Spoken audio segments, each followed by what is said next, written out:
Well, good afternoon, Vegas Golden Knights fans, and thanks for tuning in to episode 24 of the VGKbugeyeGuy Podcast. My name's Nick, and welcome. Well, I hope everybody had a Merry Christmas, a Happy Holidays, whatever you celebrate.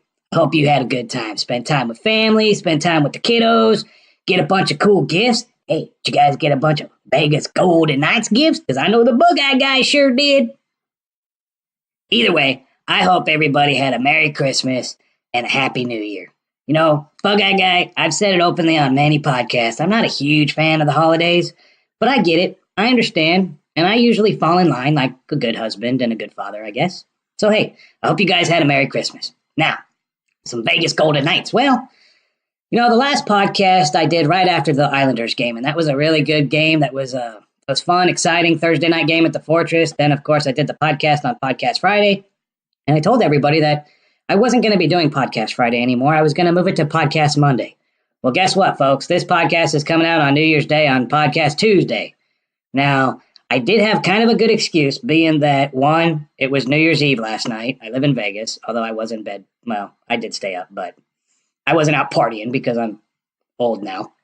But no. Honestly, I went to the Arizona game this weekend. I drove down Saturday just in time to get to Arizona to watch the second and third period of the Vegas Golden Knights versus the LA Kings.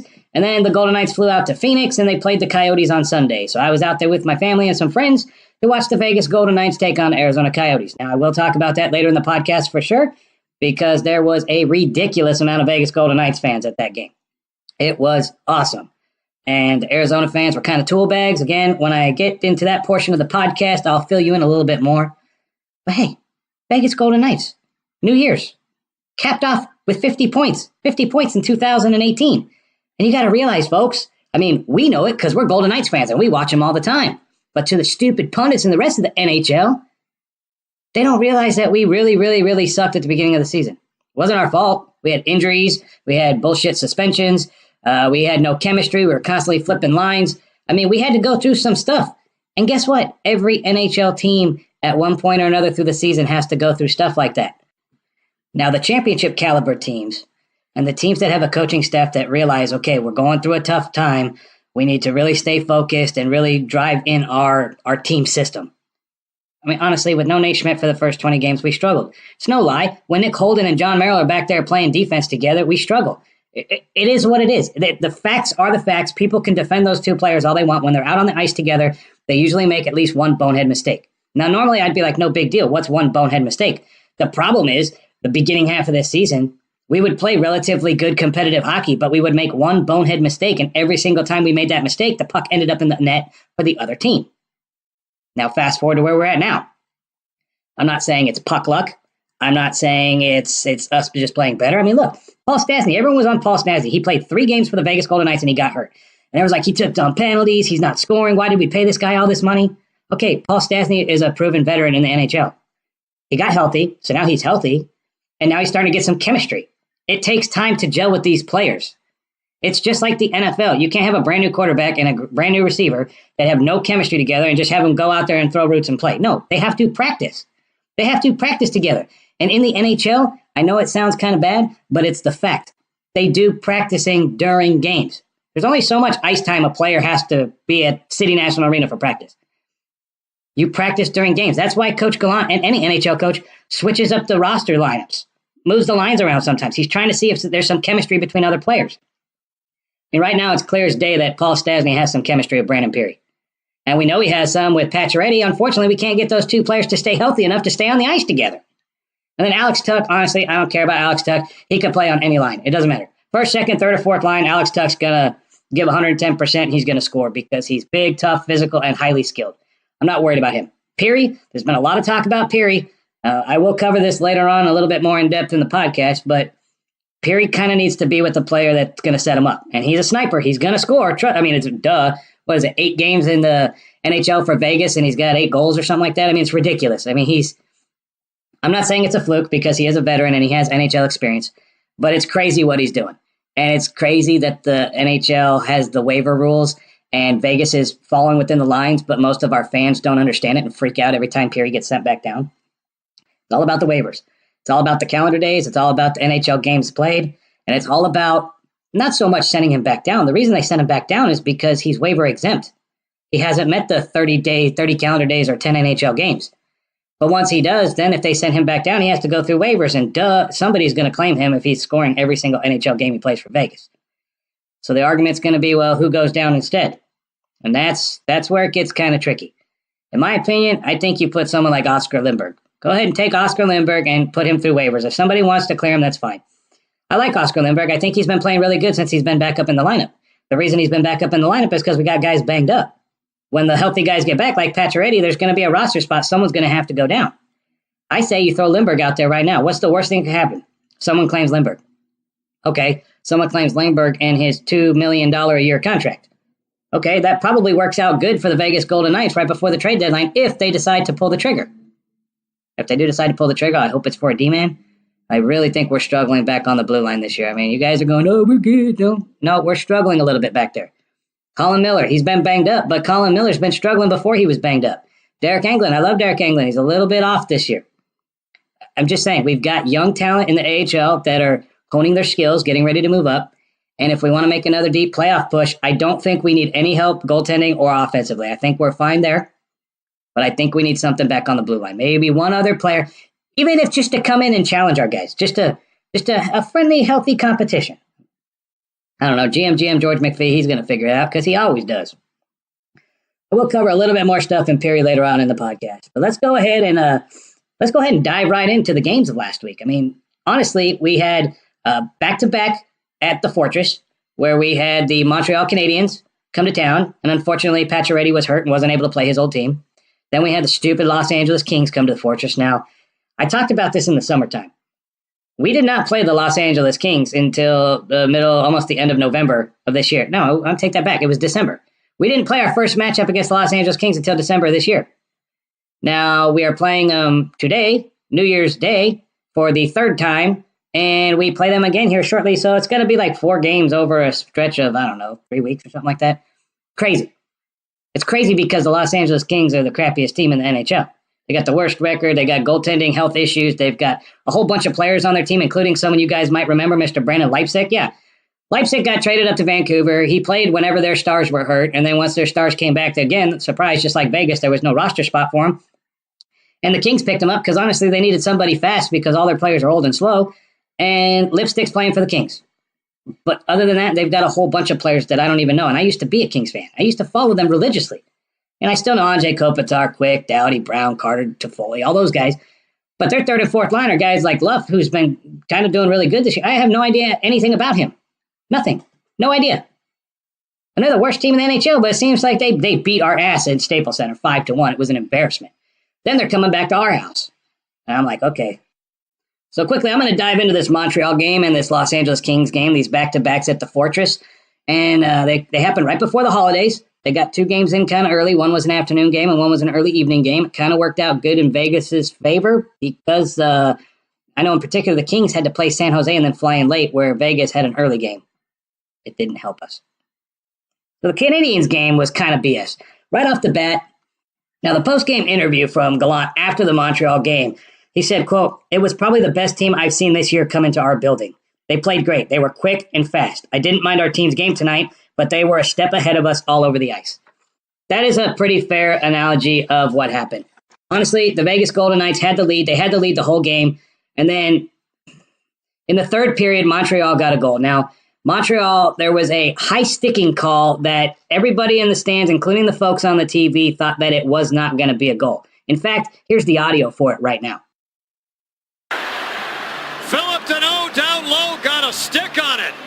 And this will probably get reviewed. They'll take a closer look at it. Said Dave, from that angle, it certainly looks like it's a high stick. It was called a goal on the ice.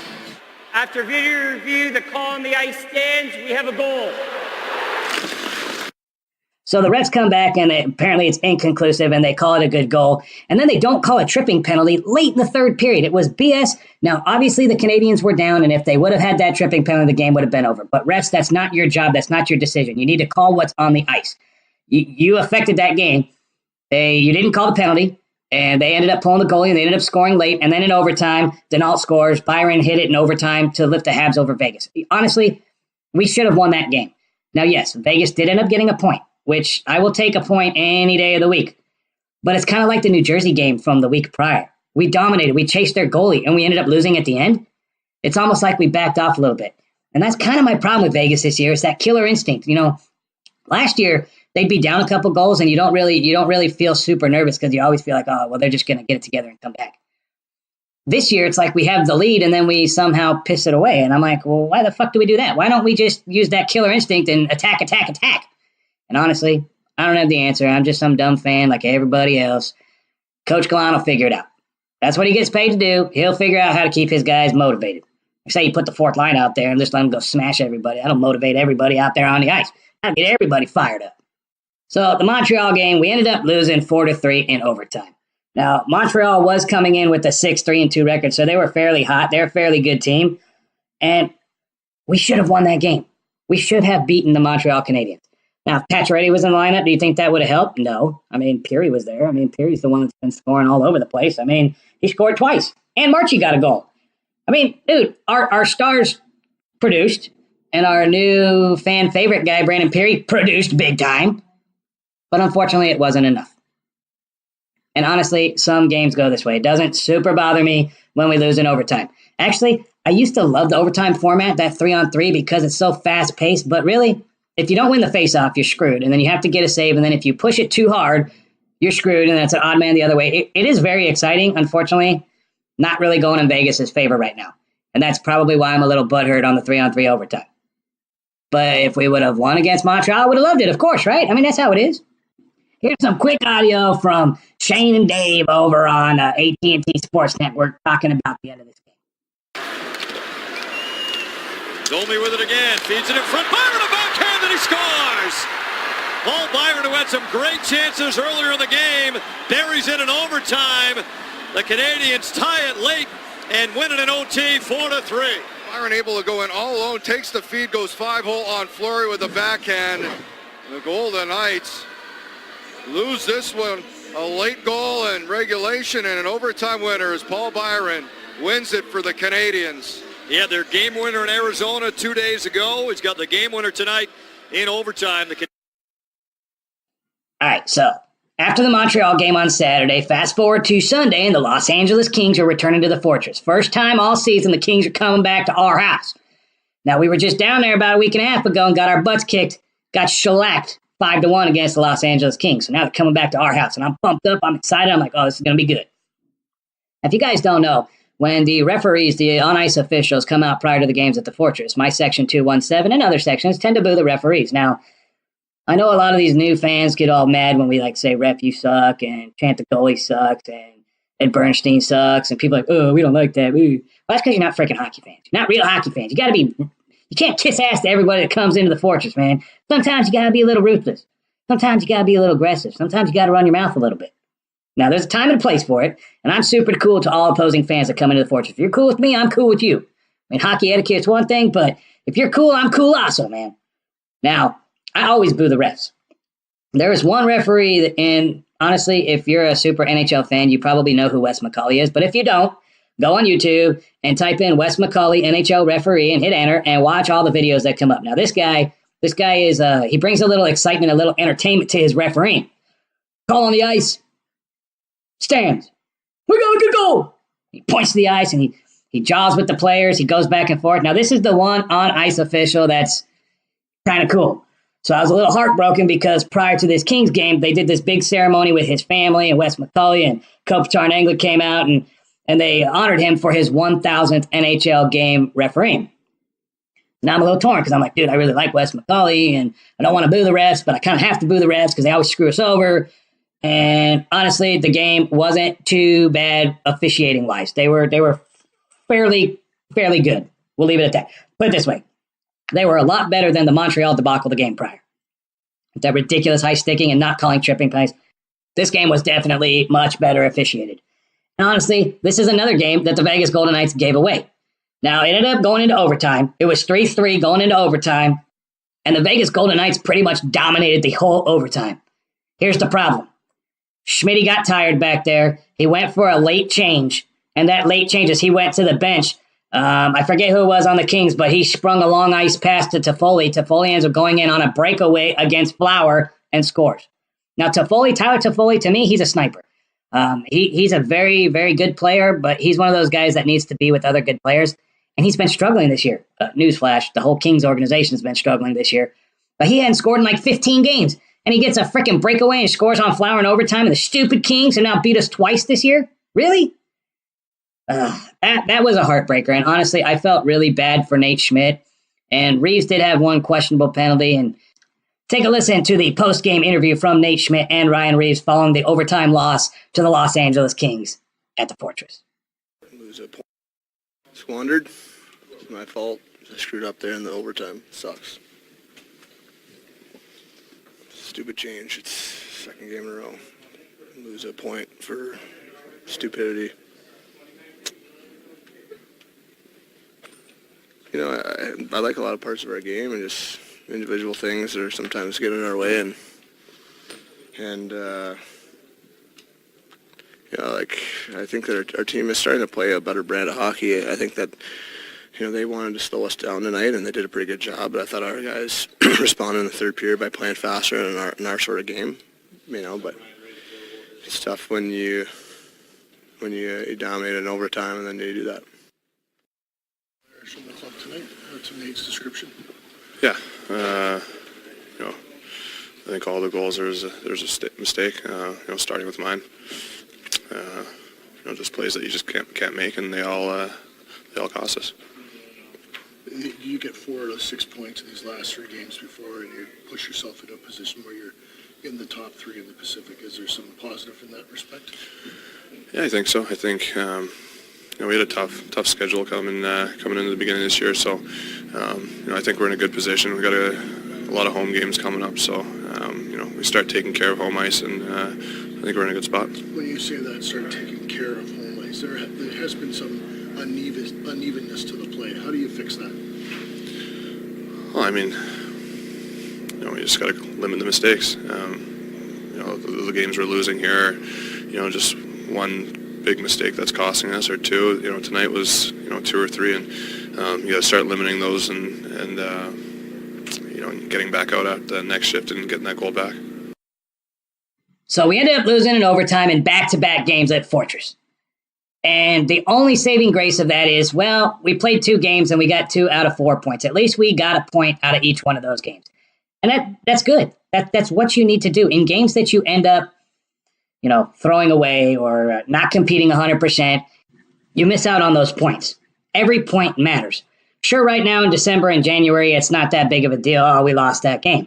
No, but come April, when we're 1 point or 2 points out of a playoff spot, or those 1 or 2 points is the difference between having home ice advantage and not home ice advantage, it matters. So the fact that 2 teams came into our house, which is a very tough place to play, and beat us in overtime, sucks. I get it. I didn't get to see victory as ours as I was walking back to New York to get in my car. But you know what? We got a point. And those 2 points are huge. Now, after that game, Christmas break, 3 days. A bunch of the players went home. Some of the players had their families come out.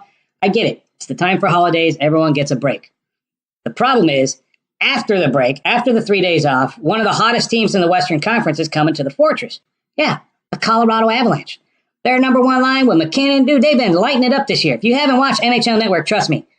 They've been all over the Calgary Flames and the Colorado Avalanche. They get a lot of coverage on national TV from the stupid pundits.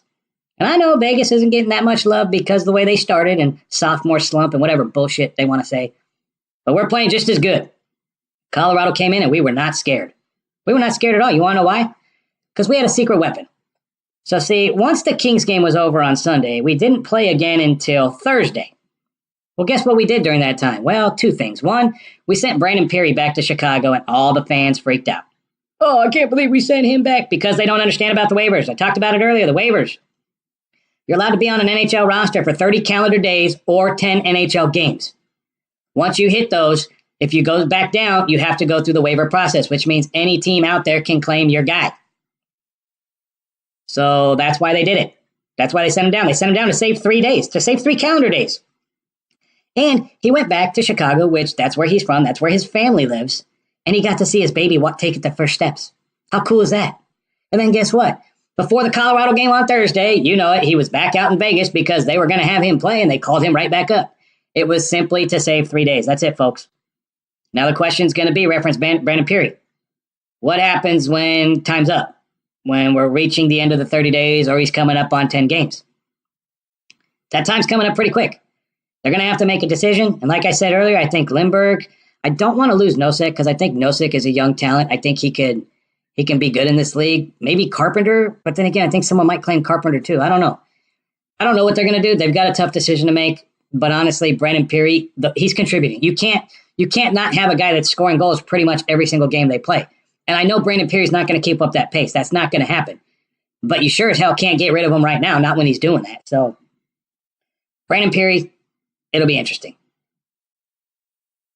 So my pops was in town for the holidays, and I was like, you know what? I'm going to take my pops, my brother, and the Bug-Eye wife to the Colorado game. So the four of us went. We got a sitter for the kiddos, and we went, and we enjoyed it. It was a good game. I mean, honestly, those kind of games that are real competitive and kind of fast-paced but low scoring, I'm okay with.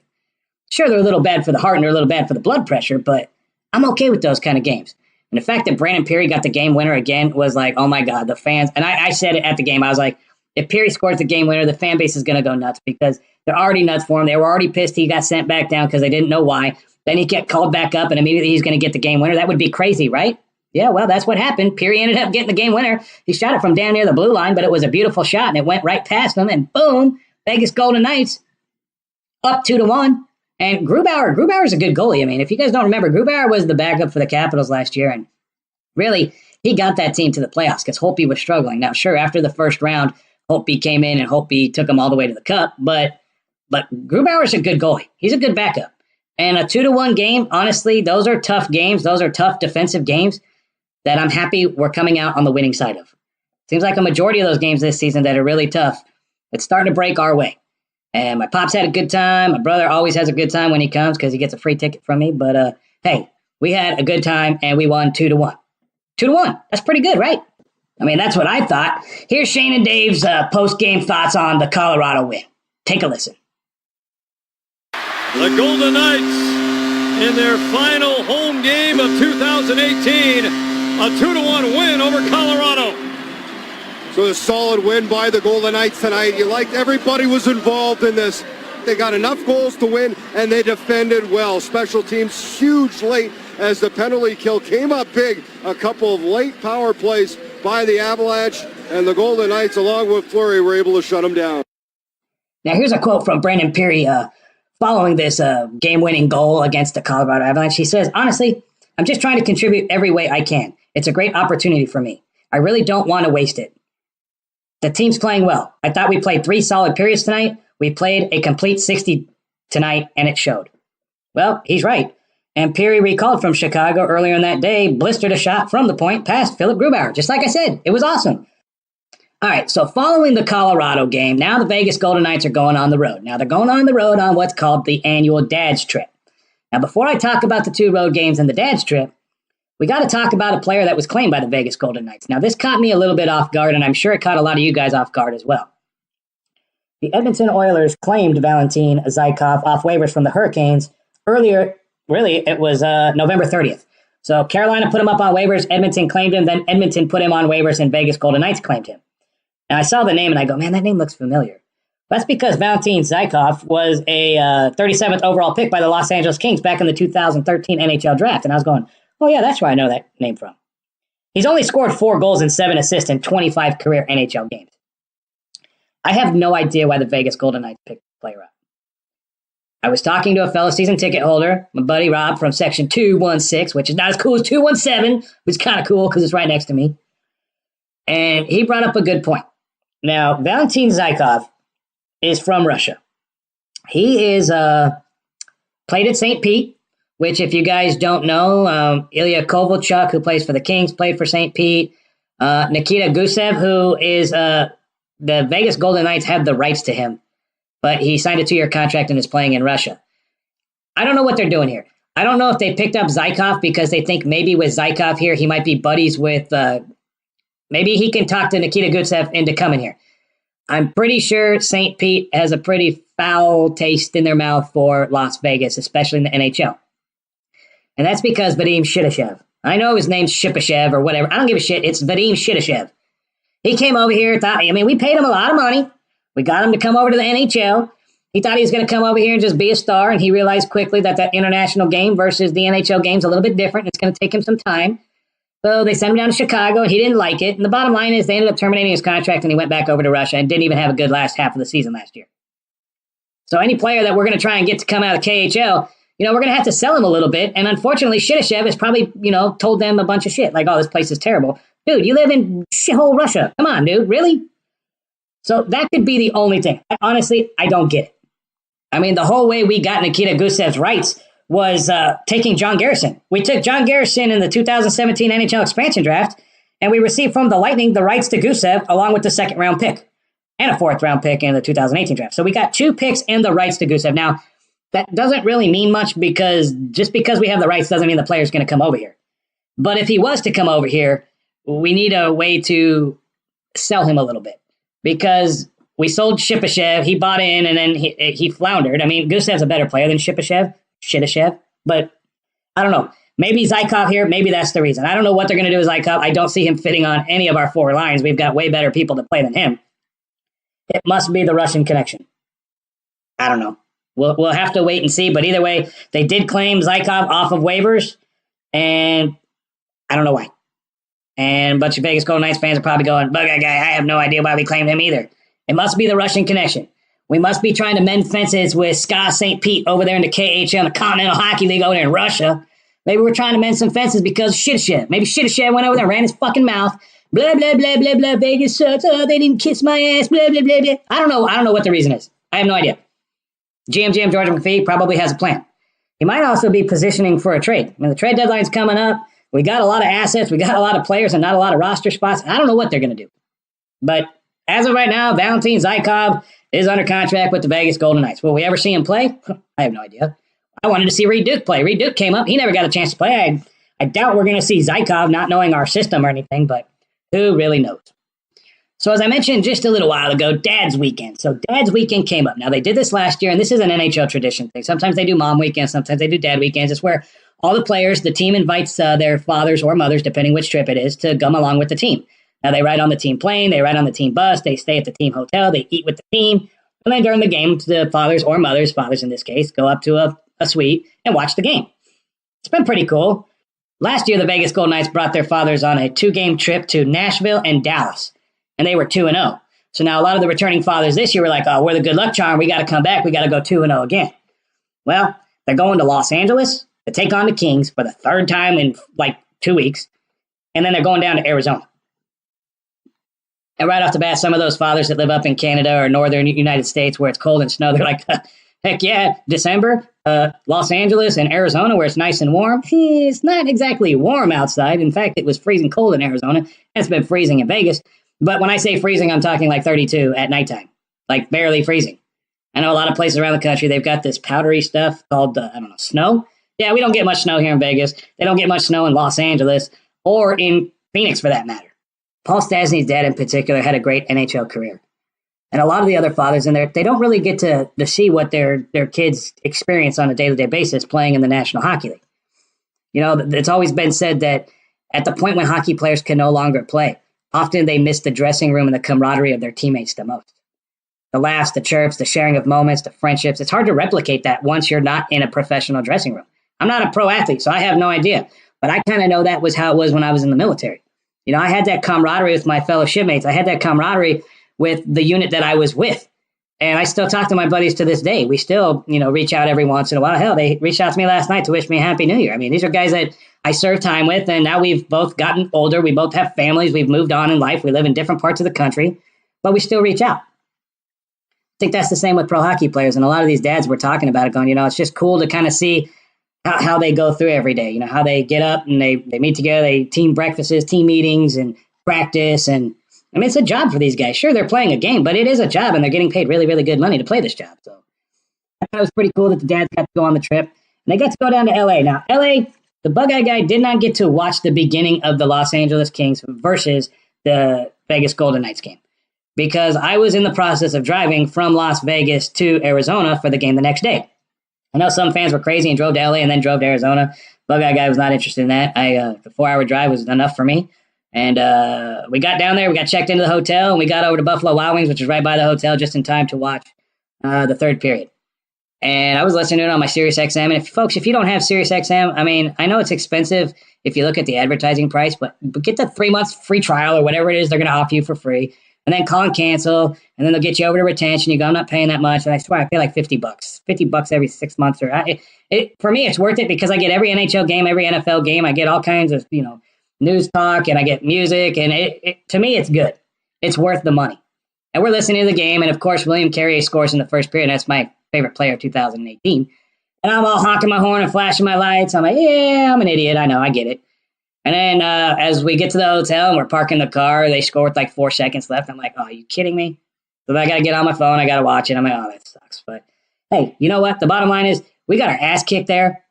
The last time we were at Staples Center in an afternoon game. And this time, why we didn't beat them 5-1 like they beat us, we did beat them 4-1. 4-1 is pretty good in my book. What do you guys think? You think 4-1 kicking butt against the stupid Los Angeles Kings? It's not like we were going up against their backup. We were going up against Jonathan Quick, who's a 2-time NHL Stanley Cup caliber goalie. Another thing that was really cool about this Los Angeles Kings game was Malcolm Subban got the start in net. Now, Subs has not won a game for the Vegas Golden Knights prior to this game. In fact, the last one we ended up losing, I believe it was 2-1 against Columbus Blue Jackets, where Marchie kind of let Foligno by, and then they scored and they ended up winning the game. They really, really, really wanted to get a win for Subban. They've had this good success the second half of the first part of the season, but the one thing that's been biting them is Subban was 0-5. And during those 5 games, there's been like no goal production from the Vegas Golden Knights. So people want to blame Subban. And sure, some of his rebounds suck and some of the goals that got let in were his fault. But for the most part, those are going to happen. But you have to have offensive production from your team in order to give your goalie a shot. If it's constantly, if you're scoring 1 goal, maybe 2 goals when he's out there and the other team's scoring 3 or 4, you're never going to win those games. So they felt for him. So this game here, Subban got in there, Subban got hot, and Subban got the first W of the season. That was awesome. I was super excited. In fact, you know what? I'm going to play some audio right now, post-game against the Los Angeles Kings. Here's Subban, Paul Stastny, Gerard Gallant. You know what? I'm even throwing a little bit of Jim Fox. Now, Jim Fox is the TV broadcaster for the Los Angeles Kings. It was Bob Miller and Jim Fox for years. Bob Miller got older, got sick, had to retire. But Jim Fox, I've known him for years. I've listened to him for years. So quickly, I'm going to go ahead and play right now. Jim Fox, the TV analysis broadcaster for the Los Angeles Kings, along with some Malcolm Subban, Paul Stastny, and Gerard Gallant. Enjoy. They get the win here at Staples Center, 4-1. Alex Tuck gets it for me. And a lot of those bottom 6 guys, the Carriers and the Reeves and the Belmars, all those guys. Cody Eakin had a great game, so Subban comes back and plays well. Not tested a lot through the middle part of the game. The Golden Knights win it 4-1. You seemed some run support today, and first win of the season. How's it feel? Well, it's great. I can't say enough about how well the team played in front of me. I didn't have too many hard chances, just a lot of stuff from the outside. So allowed me to get into the game pretty easy and, get into rhythm. So it's nice. Yeah, you seem to, if they get a really good chance early and you get to make a quick save, your confidence goes up, and it looks like you lock in pretty good after that. Oh, yeah, obviously, especially early in the game, you want to make some good saves, and it kind of gets you into the game as well, gets your confidence up. So, I'm happy I can make some saves early, but like I said, they weren't too many hard chances, kept a lot of stuff to the outside. So 2-0 with your 2-0, 3-0 for the whole team with the dads around. Maybe you should ask if they can hang around a little more often. Yeah, seriously, hopefully they can stay a little longer here, try to get us in the first place. So good stuff. Thank you. We've kind of been finding our game, I think, right before Christmas. When I got back there in the New York trip, where we lost a couple of games, but we got points. We found ways to kind of be in the games, and now we just got to keep building on that. Looked like you guys just from the very start had played a very simple game, and you were moving really well. How good of a Vegas Golden Knights game was this today? Yeah, I thought so. I thought the first period was typical LA Saturday afternoon game where it's almost they're almost wanting you to make that mistake, and we stayed patient with it. I think that a lot of their chances were kind of just off our turnovers. Turk kept the game plan simple. We got forecheck, and even though the first period I think was 1-1, I think after that first period we kept going at them, and I think eventually we started breaking them, and we did a good job in neutral zone where we took away their speed. Our D-men made good stops at the blue line where it just fed in our transition, but from the start of the game, we didn't really change our game, and as the game went on, I think then it started creating more chances for us, and that's just kind of sticking to the game plan. How close to the formula or blueprint that you have in mind was this game for your group? I thought this game was the last, like our game the other night against Colorado. We played a good, solid road game. We worked hard. We did the right things with the puck, and, we got an early lead, so it was really key for us. It looked like after the fourth goal that the bench got real excited, and how much of that was for Malcolm Subban? Yeah, no, Malcolm is his first win of the year, and he's played real good hockey for us. We just haven't scored for him. So today it was real good for Malcolm, and the guys are pretty happy and excited for him. We've had a while to look at Paul Stastny, but one of the things that, probably doesn't get talked about is his play away from the puck. He makes some really good defensive plays as well, doesn't he? Yeah, he's real solid, and when we got him, we knew what he does. He's not a big point producer, but he's a great defensive player, wins face-offs, does all the right stuff, and like I said, when he plays like he played today in the last game, he's going to contribute offensively with us too, so real happy with him. All right, so following the Los Angeles Kings game, our Golden Knights hopped on a bus from Staples Center, drove over to the airport, got on a little airplane, and flew about an hour south-southeast over to Arizona. And Phoenix, they go spend time with their fathers. The next day, they wake up, they go do more fun stuff with their fathers, and eventually, towards the afternoon, they head on over to the Gila River Arena. Now, the Gila River Arena is on Glendale. It's on the west side of town. It's way on the far side of town from pretty much everything. Only thing out there is the football stadium for the Arizona Cardinals. You've got the NASCAR facility about 20 miles south, and you got Luke Air Force Base. Other than that, not much is on the west side of Phoenix. The good thing for us Vegas Golden Knights fans that want to go to the game from Vegas, well, when you drive in from Las Vegas, the first part you get is Glendale. That's it. Well, technically it's Surprise, but you can kind of bypass it. Either way, you end up on the right side of town coming from Vegas. So the stadium's right there. We stayed at the Renaissance Hotel, which is right next door to the arena. Last time we were there, we were good. This time, not so much. Well, for one, the players weren't there. The players stayed there the last time we were there, right before Thanksgiving. And I get it, their dads were in town and they had stuff planned, but it's convenient for fans because you walk right across the street and you're at the arena, and then when the game's over, you walk right across and go to bed. So that was good. My problem is last time we stayed in kind of a normal room, and this time I was like, you know what, I'm going to splurge and get a little bit bigger room because we're going to be there for 2 days. So we got a king suite. Problem with my king suite is right next to the elevator. All night long, all I heard was the elevator go up and down and up and down. And I complained a little bit, and they kind of gave me a shitty attitude. I'm like, you know what, I'm not going to be that dick fan. I'm just going to suck it up. I'm going to give them a bad Yelp review. I'm going to give them a bad Hotels.com review. No, I probably won't even do that. I'll probably just send them a letter and go, you know what? I paid like double the money as last time, thinking I'd get a better room, and it was a nicer room, but I got like no sleep. And then I had to drive, so I only drove halfway back yesterday. The Bug-Eye wife took over and drove the second half because I was a little tired because I didn't get much sleep. Well, let's talk about the game. So the Bug-Eye guy kind of rolled the dice and didn't really buy tickets to the game until, well, that morning of the game. I was kind of watching some tickets to see if the prices were going to come down a little bit, and as I was doing that, I was noticing more and more the banks of tickets were going, and finally I pulled the trigger and sat behind the section where the Vegas Golden Knights shoot twice, row N, right behind the glass. Decent price. Those tickets would have been double, if not more than that, in Vegas. And I thought it would be good. So we go to the game, we get inside, we go down there and watch the pregame warm-ups. And I'm telling you, this place is packed with Vegas Golden Knights fans. Now, the hotel was full of Vegas Golden Knights fans. Well, let me take that back. The hotel was full of Golden Knights fans. And you're going, that's what you just said, Bug-Eye guy. I go, well, yes, Vegas Golden Knights fans, there was a bunch of us there. But they're also Golden Knights fans from the University of Central Florida. Yeah, apparently they're in this big bowl game today, New Year's Day, against LSU.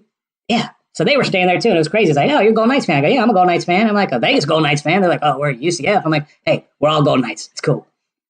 So back to the game. So I pull the trigger. I get the tickets. We watch the pregame warm-ups, and then it's time to watch the game. Now, the Arizona Coyotes stadium's a little bit older. It's not quite much room between the seats, and we're pretty much sitting right in the middle of the row. So we get down to our seats, and of course, there's Coyote fans all around us, and they need to get up so I can get to the seats. And right off the bat, they're a little annoyed that they have to stand up so I can walk to my seats. And at first, I was like, I apologize, and I was trying to get to my seats. But then I was like, no, fuck you guys, get up. You know what? I don't give a shit. Those are my seats. I paid good money for those seats. I need to get to those seats. You need to get up. So the wife was cheering a lot, kind of annoying the Coyotes fans a little bit, but I don't care. First period, we score early, which was good. It was exciting, kind of shut them up a little bit. And then they scored a goal, but we challenged it, and it was offsides, and that pissed them off some more. And I'm like, okay, this could be good. So then we go out for the first intermission. We head out to the smoking area, and I'm talking to some friends that we're with. And apparently over in 103, there's a Coyotes fan who's a ginormous tool bag. He's running his mouth. He's using foul language. He won't shut the fuck up. So I kind of talked to my buddies. I go, well, do you want your wife to go sit in my seat this period and you want me to go over with you? He goes, yeah, let's do that. So now I come down. Now I'm the ringer guy. I'm coming from 118 over to 103, and I sit right next to this guy, right next to him. Doesn't say anything. The game, his second intermission's over, and the period starts, and he's running his mouth a little bit. And I just kind of lean over and throw a little hockey facts. Some of the stuff he was saying I wasn't agreeing with, but I had facts to back it up, so I would kind of throw a little zinger out there.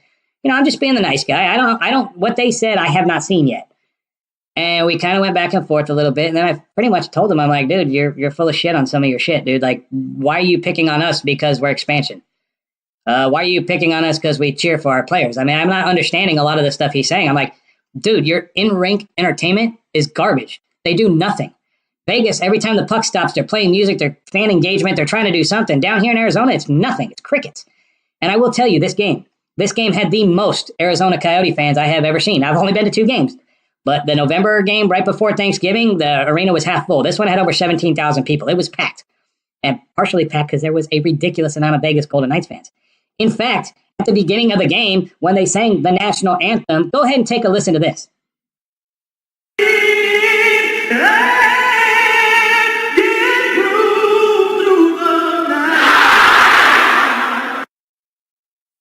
Yeah, our Vegas Golden Knights were freaking loud. We screamed out Knights loud. And we were loud the whole time. And I know they were upset.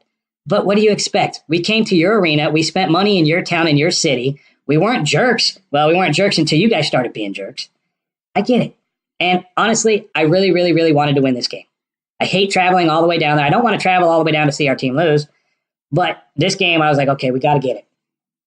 We ended up taking 2 penalties. We ended up 5-on-3, and they score. And their fans are going, oh, yeah, we scored. I'm like, yeah, dude, because we're 2 men short. You should score when we're 2 men short. Bottom line is, Vegas Golden Knights, they killed it. In the third period, they came out and they were on fire, dude. They were just, Dubnyk at one point, McNabb made a nice pass up to Pirri. And I don't know where the Coyotes defense was most of the game, but nice pass up to Pirri. Pirri comes in on the breakaway and snipes it right past Dubnyk, and he turns around. Now, this is right in front of me. He turns around and takes his stick and just tomahawks it right over the top crossbar of the net, shatters the stick. He's pissed. I don't blame him. The goal that they scored after that, Carpenter, that was another one that never should have gotten by. We were definitely in Dubnyk's head. Their defense struggled all game. And I know they played the night before. And their fans were using the excuse that they played a night game and went to overtime. And sure, I get it.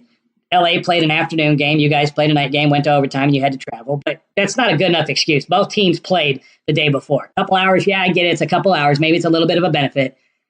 But not a good enough excuse to come out and get shellacked by the Vegas Golden Knights. Their arena is very cold. It was very cold this time as well. So if you ever decide to go to a Vegas Golden Knights game or any game down in the Arizona arena, make sure you wear a hoodie and some warm socks because it is cold down there for sure. Overall, the dads were in the suite right behind me, right above me, and they were cheering like crazy, and they were super excited. And you know what? The dads are good luck because they were 2-0 last year and they were 2-0 this year.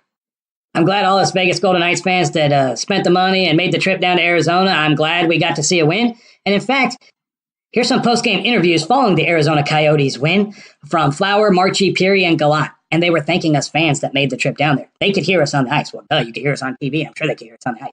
Take a listen. Have you ever played in an away building that had more of your fans than it? Oh, definitely tonight it felt like it was a home game. Our fans were loud, they were there, and it was great. Go ahead. Thanks, fans, for going to support us in Arizona. It was a lot of fun for our team to win this game in front of all you guys. That's here, and another back-to-back win on the road. Yeah, I thought the team played really well, and it was, it was a good end to the Father's trip. I know they had a lot of fun on their trip, and this is the right way we ended it. You didn't get to bring your dad, but I'm sure he's watching somewhere. He probably would have enjoyed that one. Absolutely. I'm sure I'll have a text for him, and, he'll stay up a little later to watch this one. It's like playing with Paul Stastny. He seems to do an awful lot of things out there correctly. I think I said this in an intermission interview, and just does everything right. So you know where he's going to be, you know where the puck's going to go, and it makes me and Tucky's life really easy, actually. Talk about the third period when your team was able to break this one open. Yeah, I think the key gear was late in the second period. We had to kill those penalties. They scored one on the 5-on-3, but I thought our PK did a great job. And then, like you said, in the third period, we played real good, and the third and fourth goal were huge goals for us. Brandon Pirri keeps getting it done for you. I know he scored for you in Florida, but he's doing a lot of things here for you as well. Yeah, he's playing real good hockey. He's working hard. He's competing hard. He's playing a good defensive game, and I think that's what our team's done the last 3 or 4 games. Has played real good, solid defense, and that's leading to good offense. 50 points heading into the end of 2018, and we know what you did last year. Are you pretty happy with where you're at? Yeah, no, we're in a good spot. We're playing well, and like you said, we're on the second half of the season, and I like the way we played the last 3 games. Well, that was a fun game. It was a fun win. It was a fun, quick trip down to Arizona to watch our Vegas Golden Knights and hang out with some fellow Vegas Golden Knights fans. It was a really good time. So then New Year's Eve, we get up and it's like, okay, it's time to head back to Las Vegas, back home. Man, we hit this snowstorm between Wickenburg and Wickiup. Man, coming across the mountains, it was coming down hard and heavy. And Bug Eye Guy ain't used to snow. I didn't grow up in snow areas, so I took it a little slow, made it through. And then once we got through the mountains, it was smooth sailing back to Vegas. Fun, quick trip. Had a good time. Now we're back home. So what do the Vegas Golden Knights got coming up? What's going on the schedule? Well, as I mentioned earlier, and in just a few hours since I'm uploading this on Tuesday, New Year's Day, Vegas Golden Knights are taking on the Los Angeles Kings. Yep, Kings are coming back to the Fortress. Then this Friday, we're heading down to Anaheim to take on the Ducks. And the good thing about the Ducks situation is both their star goalies are banged up and hurt. The Ducks were kind of soft at the beginning of the season. We've played them twice this year and dominated them both times. But now we're going up against their third-string goalie, and it's not their number 1 and number 2. Because trust me, their number 1 and number 2s have played lights out against us this year. And this Sunday, the 6th of January, the New Jersey Devils come to the Vegas Fortress. And honestly, we better beat the shit out of the Devils because we gave them 2 points. We chased Corey Schneider. We played lights out, and then we stopped playing and let the Devils back into that game. So this will be a rematch revenge game. Hopefully the Vegas Golden Knights remember that sour taste in their mouth of giving up that point and come out and play strong this Sunday in front of their home fans at the Fortress. Then next week, quickly, we'll talk about that in the next podcast, but we got the Rangers and the Sharks next Tuesday and Thursday.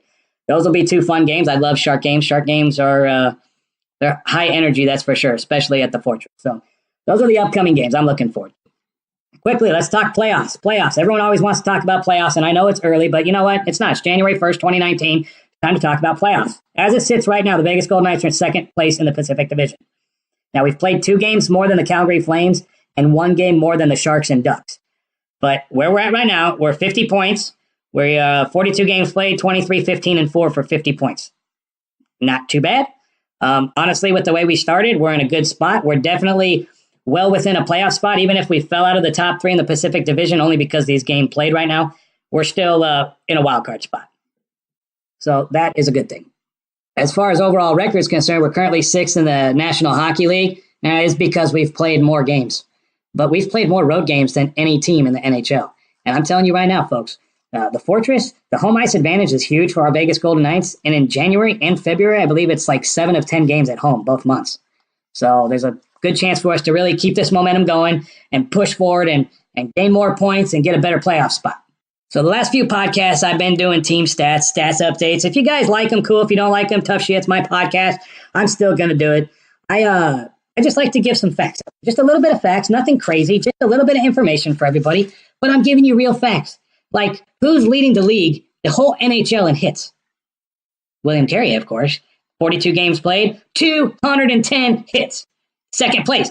Now, a couple podcasts ago, I warned you guys that, hey, it's getting kind of close. Milan Lucic from the Edmonton Oilers is getting closer to taking over the number 2 spot from Reeves. Well, Reeves got a little buffer this week. He's only played 41 games, but he's got 155 hits. Now, William Carrier and Ryan Reeves, the last couple games, they're usually on the 4th line together with Belly, but Coach Gallant has been moving Carrier up to the 3rd line. I don't know if he's doing it to add a little bit of toughness, a little bit of physicality to that 3rd line, but as long as it doesn't affect the hits and as long as the team still is winning and scoring, I'm good with it. And William Carrier has been playing really, really good this year. He's been last year my favorite player was Brady McNabb. Now, my favorite player was Brady McNabb because he's the only player I really knew. He came from my old team, the Los Angeles Kings. And what I really love about Brady McNabb is he's a no bullshit guy. He just plays hockey. He's not flashy. He's not like Shea or Schmitty that's going to drive in and try and juke the defenders and score. No, he's a blue line guy. He's like a younger Derek England. They stay back on the blue line and they play solid defense. Every once in a while, he's going to get a shot in or he's going to get a nice pass like he did to Pirri and spring him for a breakaway goal. But I just like McNabb. Well, I really liked Carrier last year, too. Carrier reminded me a lot of Eric Lacroix, which was our old TV analysis last year, our old post-game guy, which I wish he was back because the new guys, I just don't like him. But either way, Carrier reminded me a lot of him, and it's kind of how I played when I was younger. I just love that aggression, that speed, that skill. I really like him. The problem last year was he was hurt all the time. He couldn't stay healthy. he banged up his shoulder, and it just never really got consistent ice time. Now, fast forward to this year, Coach Gila can't take him out of the lineup because he gives so much of those other oddities, the hits, the tough play, the physicality, the drive to the net, the looking for the pass, the killer forecheck. I mean, I really like William Carrier, and I love the fact that he's getting goals this year, and I love the fact that he's leading the league in hits. And I was talking shit to the Arizona guy, and I says, you know that your team's like not that tough. He's like, woo. I go, dude, you're running your mouth about Ryan Reeves right now. I go, William Carey and Ryan Reeves are leading the league in hits. They're the two toughest SOBs in the league right now, and they play on the same line most of the time. I mean, we have the only team in the NHL that can go up against Tom Wilson and pretty much take him out of the game. I mean, we got Reeves. I mean, and Carrier's a tough dude too. So I don't know. I'm super excited that we're still leading that, and I love William Carrier. I got his jersey. It's awesome. Let's look here real quick at stats. Oh, here's another stat that I've never talked about, but I think it needs to be brought up. So a lot of people were complaining about Paul Stastny and how he wasn't contributing. Well, guess what? He's contributing now. And here's a stat that's very important for someone like Paul Stastny. Okay, he's taken 192 faceoffs in 12 games. He's won 116, so he's 60.4% on the faceoffs. Our next closest one is Belly. Belly's taken 404, 217, one for 53.7%. Ryan Carpenter's 51%. Haula, before he got hurt, was 51%. Cody Eakins just under 50% at 49.6%. Then you come down here to Marchie and Wild Bill. Wild Bill's taken 607 faceoffs, but he's only won 274. He's 45% on the faceoff, and Marchessault's 36%. What I'm getting at is faceoffs are important. And Paul Stastny, one of the reasons we brought him in was because he was so good on the faceoff. There was a player named Jared Stahl who used to play for Edmonton, Minnesota, but I knew him mostly for the Los Angeles Kings. Third-line guy, sometimes fourth-line guy, but mostly third-line guy. He was a good player. He wasn't a flashy player. He wasn't the guy that was going to score a bunch of goals, but one thing he was really, really good at was winning faceoffs and teaching his younger teammates how to win faceoffs. Paul Stastny's the same way.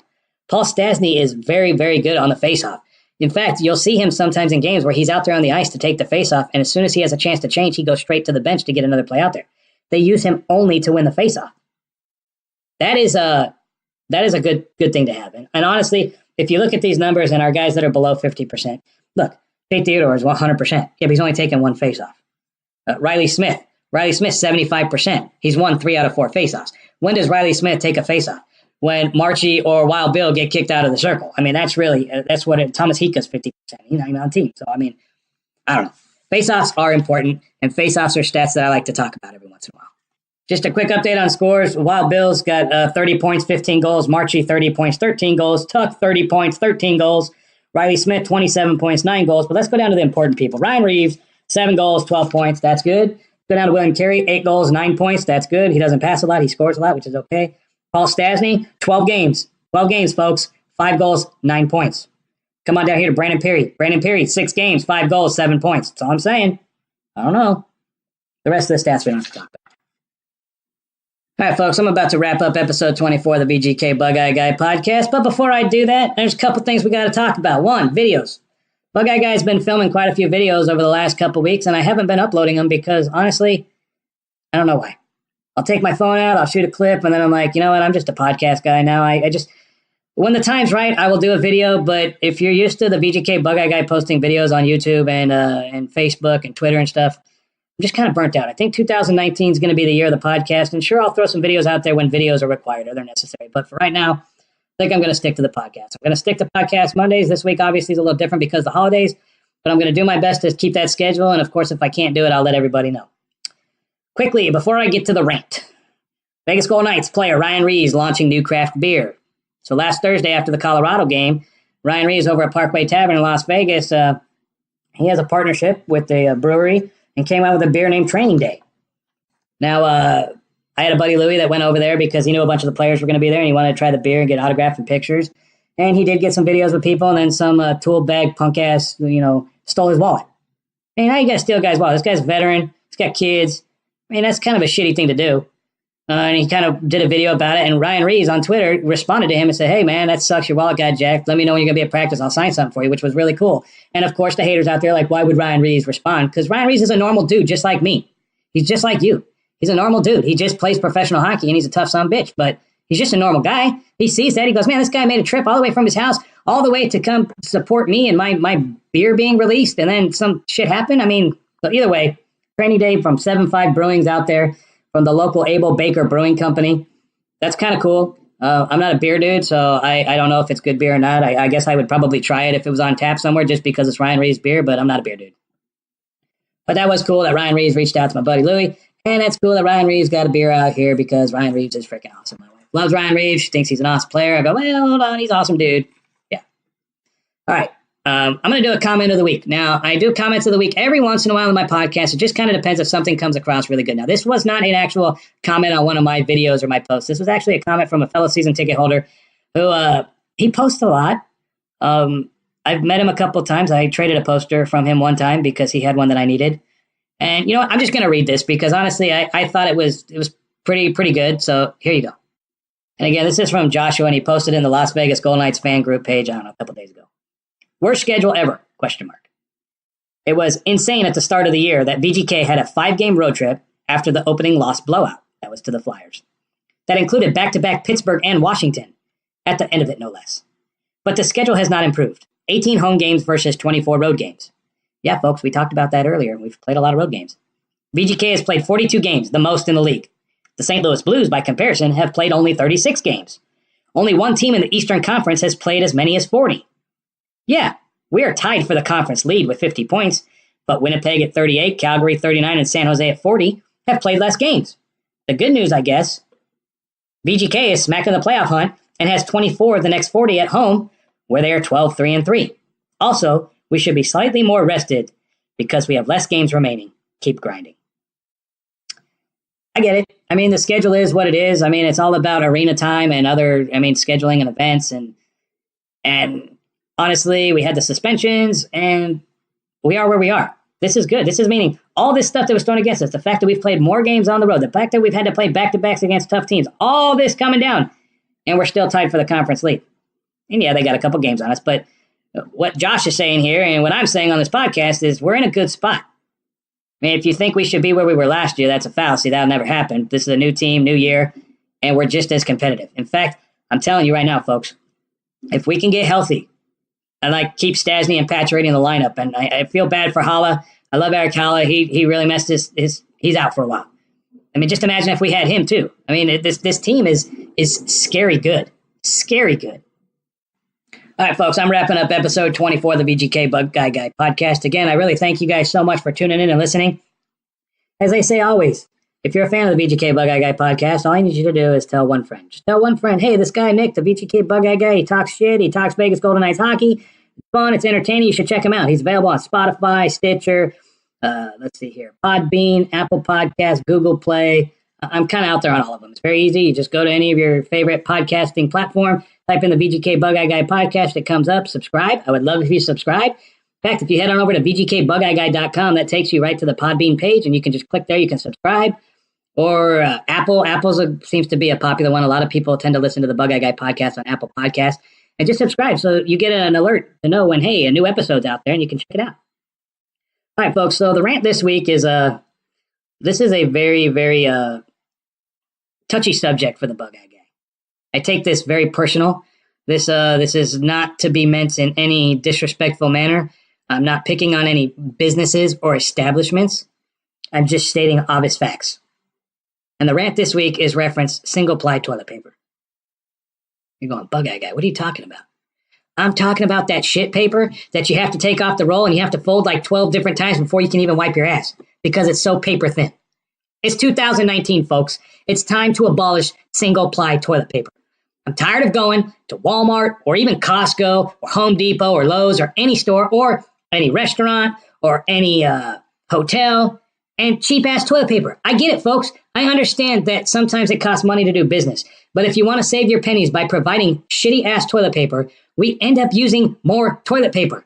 Sure, it's single-ply, but if you have to have 50 single-ply sheets as opposed to 4 or 5 double-ply or triple-ply, that really soft Charmin Extra Soft, ooh, that stuff's good.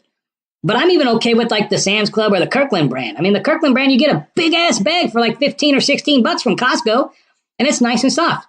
But no, we have business owners out there, this really pisses me off. There is no reason we should have single-ply toilet paper anywhere. It's a waste of money. It's very bad for our buttholes. I'm telling you, fans, you know what I'm talking about. How many times you use that shit toilet paper and then you're like, oh, crap. And for you ladies out there that are listening to this that think, oh, the Bug Eye Guy's talking about poop. Everybody poops. This is a world problem. This is not just an America problem. It's not a Canada problem. It's not a Sweden problem. This is a worldwide problem. Manufacturers of toilet paper need to abolish single-ply toilet paper. It's ridiculous. I saw a tweet on here from this guy, and it was funny. It said, the quality of toilet paper in your bathroom tells me everything I ever need to know about you as a person. Is that not true? I mean, what do you guys think? If I come to somebody's house and I go to use their bathroom, and I try not to, blow up my friends or, family members' bathrooms, but sometimes you gotta go. And when you reach over there for the toilet paper and you see this thin-ass shit, single-ply, half-ply, whatever toilet paper, first thing you're thinking is, oh, this company's a bunch of fucking assholes. Or your buddy, you go, man, my buddy's a cheap bastard. He can't even pony up some cash for some nice soft Charmin Extra Soft? Really? What the heck's going on? If you Google single-ply toilet paper, there's a lot of articles about there. And, people always talk about, well, cheap toilet paper isn't soft. Well, the cheapest of cheap toilet papers might not be soft, but I'm not even really too concerned about the softness of the toilet paper. I'm more concerned about the thickness of the toilet paper. Sure, the thicker the toilet paper, the chances of it being a little bit softer because there's more material is probably pretty relevant. But honestly, I just don't like wiping my ass with paper-thin toilet paper. And rough toilet paper makes it even worse. It's 2019. It is time to abolish single-ply toilet paper. It's not needed. Now, sure, there's some toilet paper out there that's like septic safe. Now, that's a little bit different chemistry because it breaks up. I get that. But even the septic safe toilet paper has double-ply toilet paper. Am I making too big a deal about this issue? Because, see, my buddy David told me, he goes, that's bullshit toilet paper. I go, man, that is a super huge issue for me, too. And he goes, yeah. And I'm like, you know what? I'm pretty sure a lot of my listeners feel the same way. Pretty sure a lot of my listeners are going, you know what, Bug Eye Guy? We need to make t-shirts. We need to abolish single-ply toilet paper. We need to fix this epidemic. And unfortunately, we will never be able to fix this epidemic because businessmen are frugal. I mean, the reason the CEOs of these big companies make so much money is because they're frugal and they don't care. They go, hey, if we go from 2-ply toilet paper to single-ply toilet paper in all of our stores, we can save like millions of dollars throughout the year. And of course they're going to do it. And if I was in their position, I'd probably be like, yeah, screw those guys. I'm giving them single-ply toilet paper too. But come on, really? You take a shit just like everybody else. Are you really that entitled to double-ply toilet paper and the people that are spending money in your establishment have to use this cheap single-ply crap toilet paper? Really? Is that really where we're at in this country? Is that really where we are at in this world? To me, no. To me, it's time. It's time to make a change. It's time to provide everybody's asshole in this world some nice, soft, 2-ply, at a minimum, toilet paper. That's all I'm asking for, folks. I don't know. All right, I've taken up way too much of your time. Thank you so much for tuning in to episode 24 of the VGKbugeyeGuy Podcast. I really do appreciate it. I hope everyone had a great New Year's. I hope everybody celebrated and was safe. And for those that had a great 2018 or looking forward to 2019, that's cool. For those that the Bug Eye Guy kind of falls in, that had kind of a tough 2018, a lot of tragic loss, and just a lot of, you know what? I was ready for 2018 to be over. I'm excited for 2019. I'm hoping for a change. I'm hoping for some positivity to come out of this year. I'm hoping for our Vegas Golden Knights to continue to play good. I'm ready for 2019. So happy holidays to all the Vegas Golden Knights fans. Happy holidays to all the VGK Bug Eye Guy fans. Happy New Year. I will see everybody at the Fortress. I will be at the Fortress New Year's Day in a few hours in section 217. Hopefully our Vegas Golden Knights continue to play good, tough, physical hockey. I'm excited. I think you guys all should be too. I will talk to you guys next week for hopefully Podcast Monday. If you see me at the Fortress, come say hi. I always say hi to fellow fans up there in the smoking section outside of 217. And if not, that's cool. You can follow me on social media. I'm at VGK Bug Eye Guy on Twitter, Instagram, Facebook, YouTube. I'm on all the big ones. Come check me out. Come reach out. Come say hi. Hey, if you want me to add something to the podcast, or if you want me to talk about something specific in the podcast, just reach out to me on social media. Let me know. I will do it. I'm also thinking about doing a giveaway. I've had some stuff gathering around the house because I go to so many games and they give out like the posters and pucks and free swag. I've got some stuff and I was thinking about doing a subscriber boost giveaway. I don't know. Haven't quite figured out how I'm going to do it yet, but look out for that in the future. I think we're going to do that to try and get my subscriber base up a little bit, offer free stuff. The easiest way to get your subscribers up is to offer free stuff. That's what they say on all the internet, so I don't know. I have taken up way, way, way too much of your time. I am adding interviews to this podcast, which means my podcasts are going to run a little bit longer. I hope you guys like that feature. I think it was time for me to step up my game a little bit and get these podcasts, a little bit more professional or just a little bit more fluent. Sometimes I tend to rant a little bit like I'm doing right now, where I kind of go all over the place, but it's actually funny. I'm going to post a picture on social media. I do a synopsis of what I want to talk about, and I gather all my facts so that I don't have to click on the computer all the time. I want to just have everything right in front of me. I'm kind of old school with pen and paper and just kind of go through everything and look at it. But again, this was another ramble. I apologize. Vegas Golden Knights fans, see you at the Fortress New Year's Day today against the Los Angeles Kings. If not, I'll see you Sunday against the New Jersey Devils. I'm super pumped up. I'm super excited about this team. I'm super excited about 2019. I hope everybody, again, had a safe holidays and had a good New Year's. That's it, folks. Episode 24 is done. I love you. And as always, Bug-Eye Guy, go Knights go.